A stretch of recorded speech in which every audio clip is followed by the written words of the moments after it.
786 Huo Zishan tidak tertarik. Huo Zishan bertanya dengan wajah serius. Lalu, Yan Jingyi mengangkat alisnya dan tersenyum sangat tidak senonoh. Kemudian, ia tentu saja melakukan apa yang harus dilakukan orang dewasa. Misalnya, Huo Zishan masih terlihat seperti bunga kaolin yang tidak tahu apa-apa tentang dunia. Yan Jingyi selalu merasa kalau Huo Zishan ini, seperti, sedang menggodanya untuk melakukan sesuatu, tapi ia juga merasa kalau Huo Zishan terlihat sangat jahat. Misalnya, melawan Direktur Huo. Petik 2. Huo Zishan terus bertanya seperti ingin tahu, bagaimana bisa dia melakukannya. Huo Erdok adalah orang yang menderita misoginis, dia mungkin benar-benar tidak tahu apa-apa tentang hal semacam ini. Yan Jingyi memutuskan untuk mengajarinya. Tangannya perlahan meraih Huo Zishan, dan sekarang semakin panas, dia hanya mengenakan kemeja hitam tipis. Setelah memastikan bahwa tidak ada orang di sekitarnya, Yan Jingyi membuka kancing kemejanya satu persatu.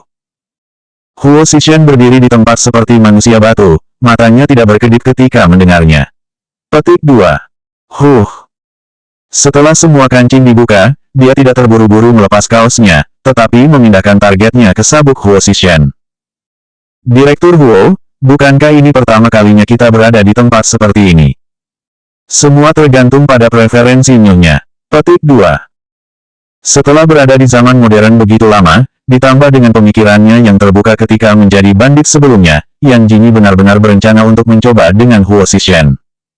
Bagaimana jika Huo Ergo tidak menyukainya? Lagi pula, di zaman modern, wanita tidak perlu menjaga tubuhnya untuk siapapun.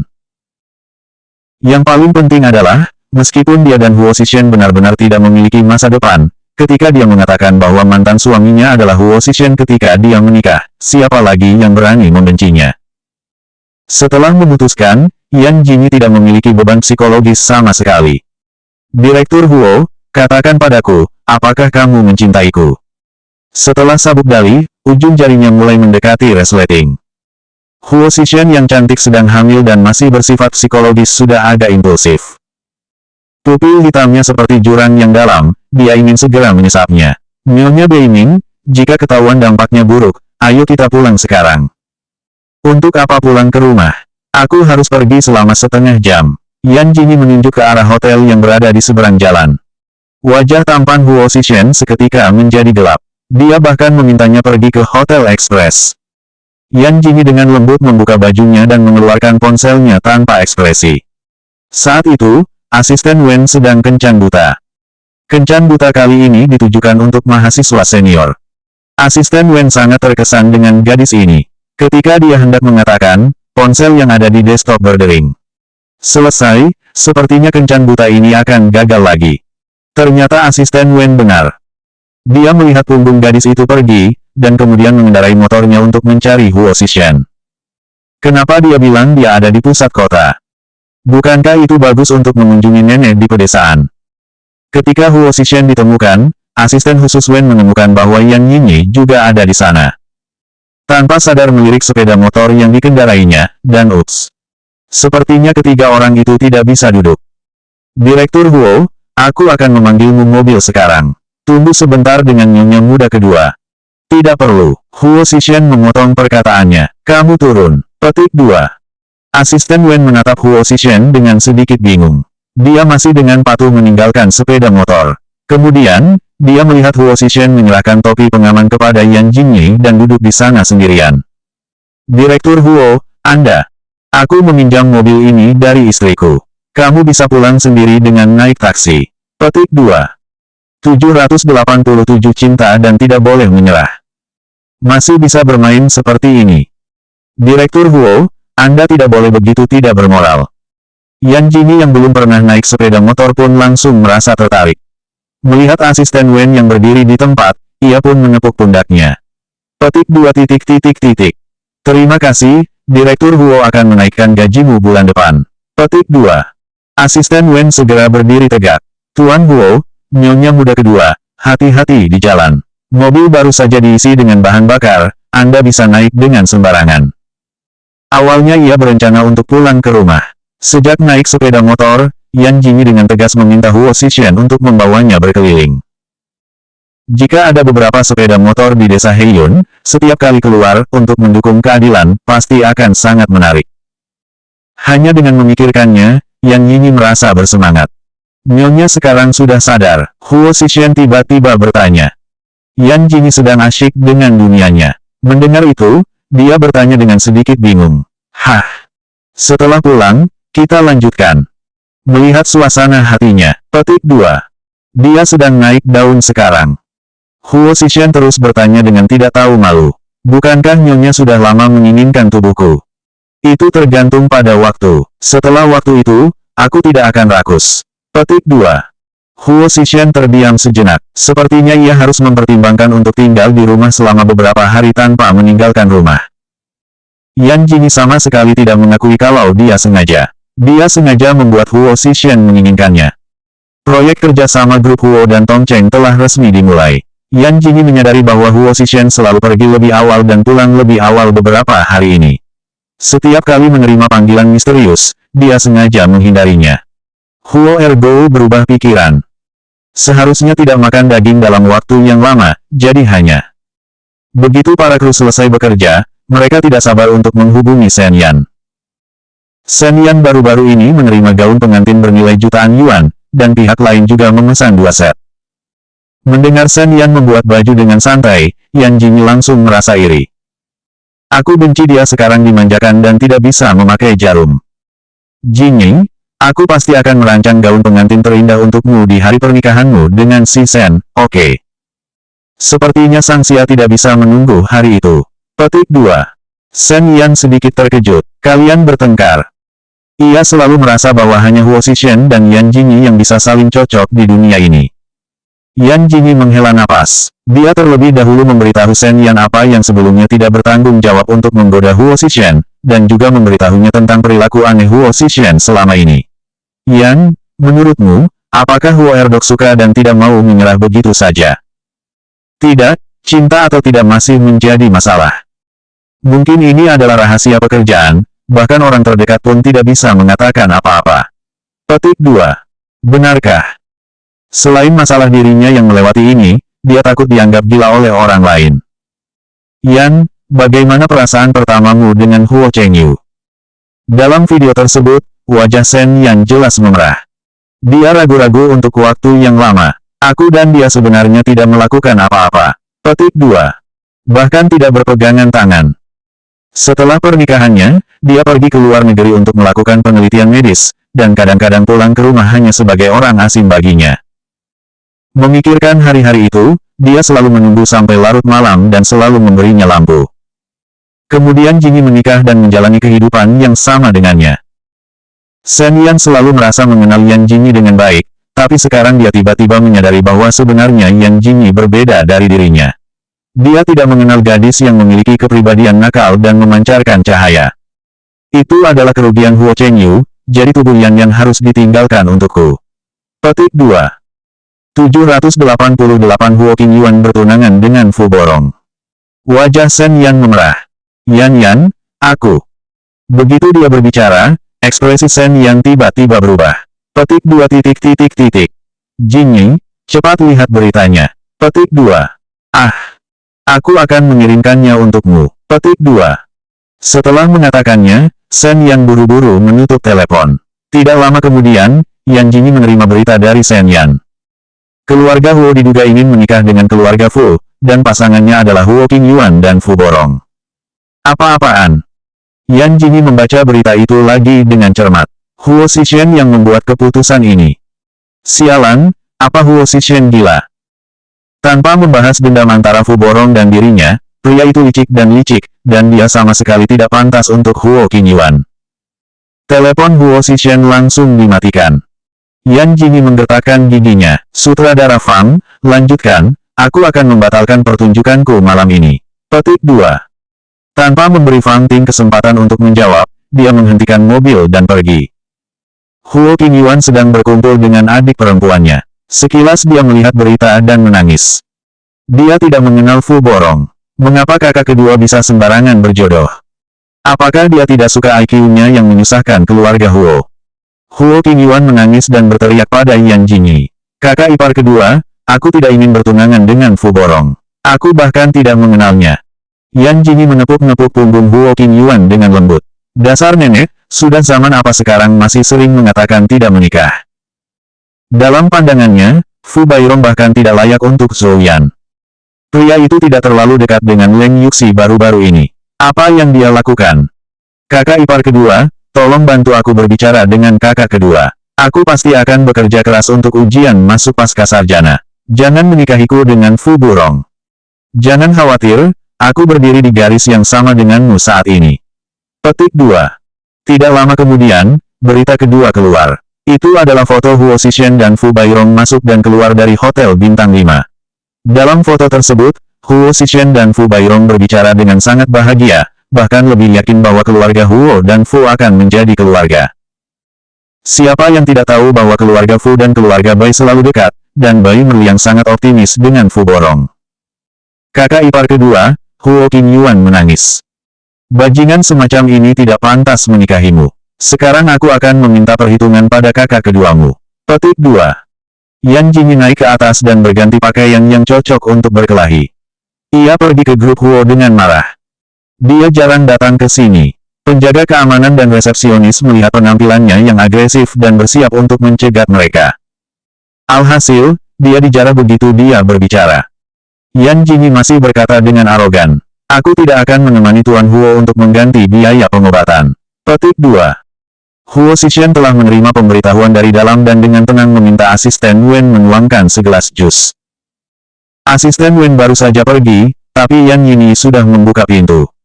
Huo Xishen, kamu ini gila, kenapa kamu membiarkan Huo Qingyuan menikah dengan Fu Borong? Itu adalah adik kandungmu, apakah kamu ingin membunuhnya? Huo Xishen terkejut dan hendak berbicara. Yan Jingyi melanjutkan, apa kamu punya dendam dengan keluargamu? Aku beritahu kamu, jika kamu berani bertunangan, aku akan segera membawa Huo Qingyuan kabur dari rumah. Tidak hanya itu, aku juga akan memberimu topi hijau sebelum bercerai. Aku akan membiarkanmu tinggal di padang rumput hijau. Setelah mengatakannya, akhirnya dia merasa lega. Dia mengambil jus dari mejanya dan meminumnya. Dia baru saja berbalik dan hendak duduk di sofa. Langkah kakinya berhenti dan memandang Fu Borong yang duduk di sana dengan sedikit malu. Kenapa tidak ada yang bilang padanya kalau ini ada di sini? Walaupun Fu Bairong bermusuhan dengannya, tapi ini. Persetan.